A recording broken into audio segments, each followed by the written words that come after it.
Have you ever wanted to play a Sonic game, but instead of running around and freeing animals, or whatever the hell Sonic does, you instead race on a skateboard powered by magic? Then this is the game for you.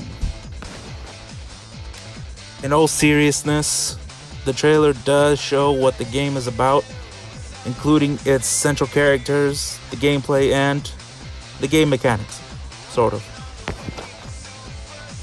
The visuals aren't exactly pristine, but the music is excellent, lending itself perfectly to the action-paced gameplay. Now you might be wondering, why does Sonic need a board? Isn't he known for running? The reason is that he saw some guy ride a board one time and thought it looked cool and decided to do it too. In all fairness, the intro does a decent enough job explaining what the game is about whilst providing music and visuals, and for that, it deserves a spot on the list. So if you've ever wanted to play a racing game with Sonic, you can't go wrong with Sonic Riders.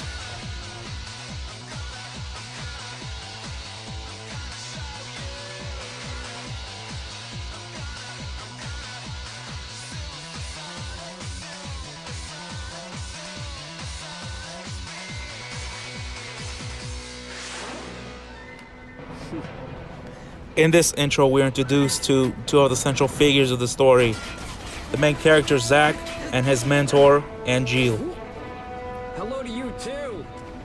We see that it immediately establishes each of their personalities. Zack is a lovable goofball, and Angel is a stern, honorable man. The intro further establishes Zack's skill and power while maintaining a light tone, reflecting on how Zack perceives himself and the world around him. As a prequel to the beloved Final Fantasy VII, it had a lot to live up to, and judging from the intro alone, I think they nailed it. The game even starts off similar to Final Fantasy VII, with our main character riding on top of a train. Soldier second class, Zack, on the job. Honestly, if this intro doesn't hype you up to play this game, then I don't know what will. Train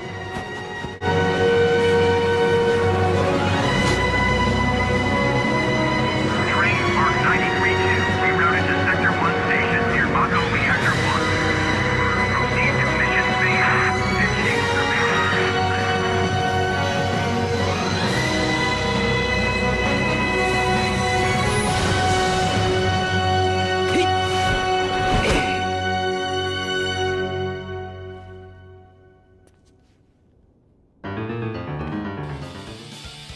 Hope you're ready for some insanity because it's Dragon Ball Z, baby!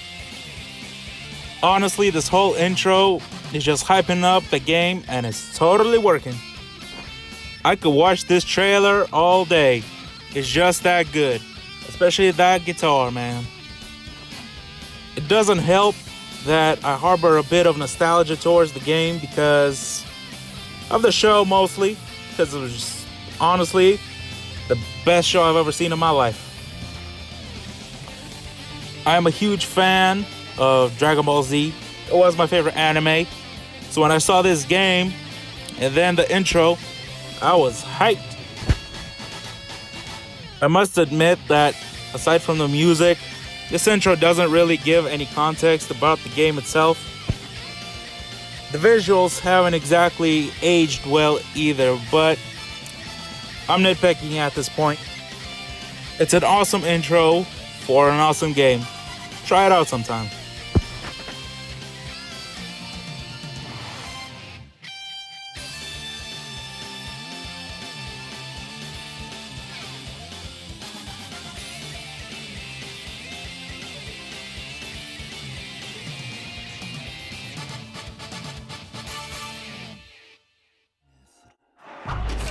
I doubt many of you know this game since it's very Japanese. What I mean by this is that it's not catering to Western audiences at all, instead focusing on Japanese mythology. 兵士に勝利をもたらしたのは不思議な輝きを放つ宝石を身につけ神がかった驚異的な力を発揮した数人の武将の活躍だった。In the intro, we see an old man expositing for a while a war rages on. It does explain the nature of the powers the main character has, but that's really about it. But I feel that's really all you need to know. It's simple, but to the point. So if you like playing games that are set during feudal Japan with some science fiction thrown in, well then, welcome.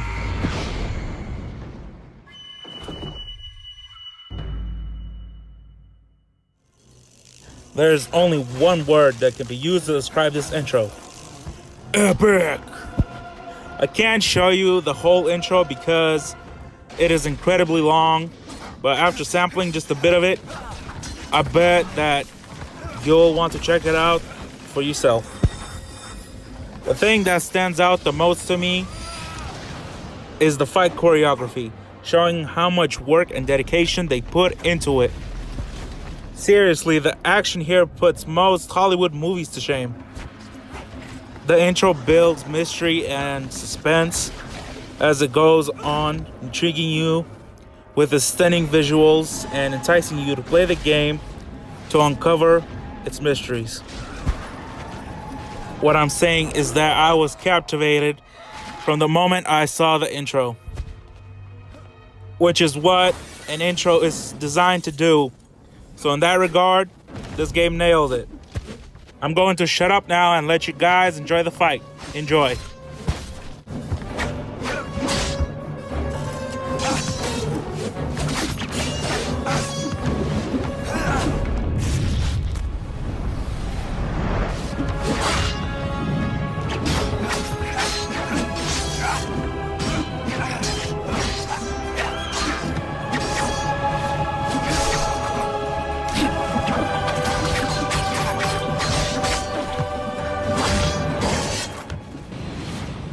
I've talked about this game before, but the intro does do a decent enough job introducing the characters and that they can fight. During the PlayStation 1 era, these were seen as pristine graphics.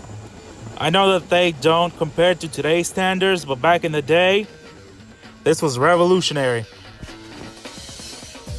Fighting games are not known for their stories, and Tekken is indicative of this, having almost no story, opting to focus instead on combat.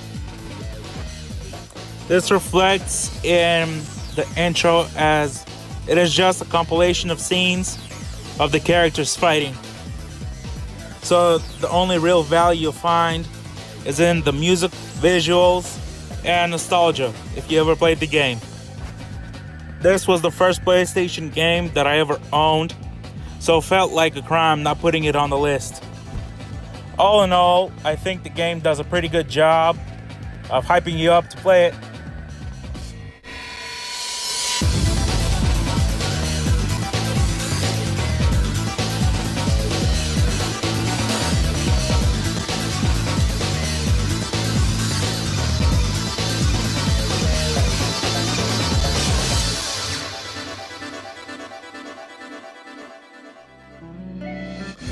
How in the hell did they manage to get these visuals on the original PlayStation? It just boggles the mind at how good this looks. Simply incredible. And the music shouldn't be overlooked. Just simply spectacular. And the guys who make it deserve all the praise. I think the biggest draw it has is giving the player the sense of adventure. Once that music kicks in, I always get the feeling that I want to be a part of this world simply from the intro alone.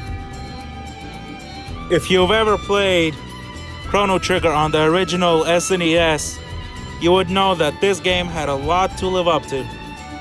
And although it offered a much different experience from the first game, its own accomplishment shouldn't be overlooked.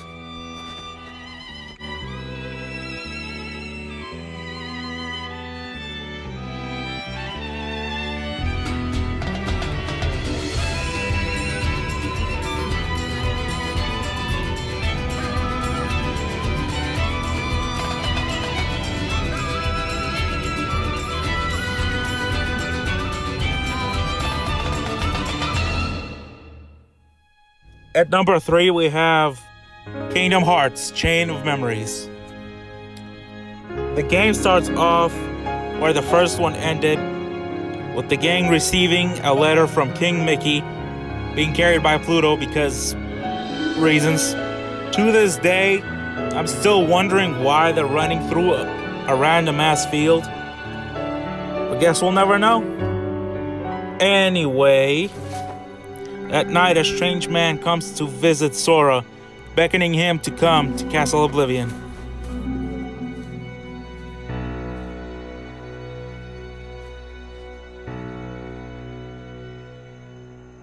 Along the road ahead lies something you need.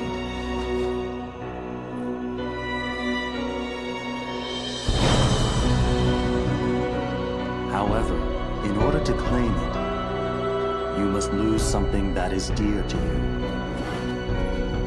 I think this drastic change in scenery is a way of telling us, the players, that things are no longer peaceful and cheery as they were in the first game. Instead, growing darker, foreshadowing the events to come.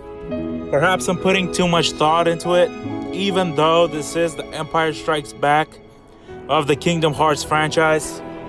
I know that this intro isn't as bombastic or action-packed as the other ones, but it means more when taken into context with the rest of the game.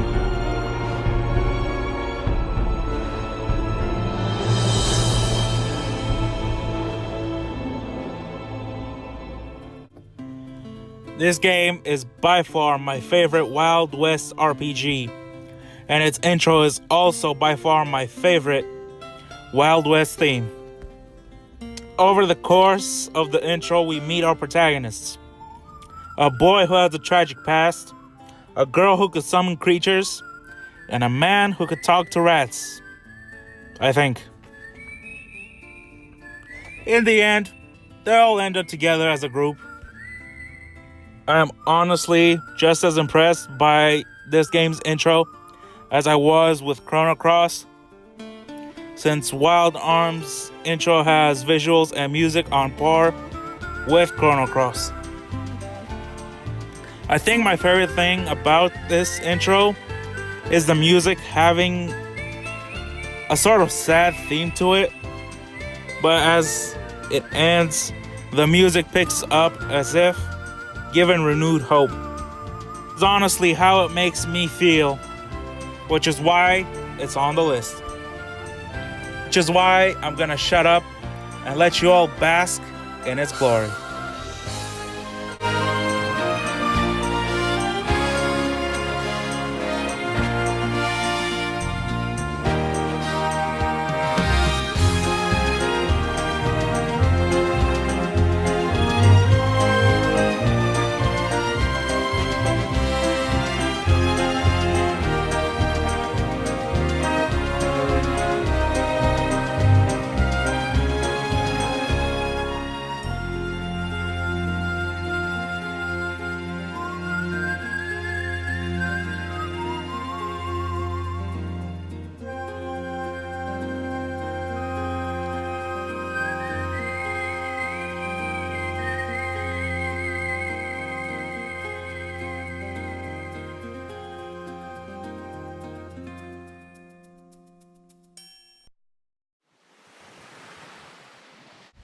And here it is, my favorite intro of all time, Final Fantasy VIII.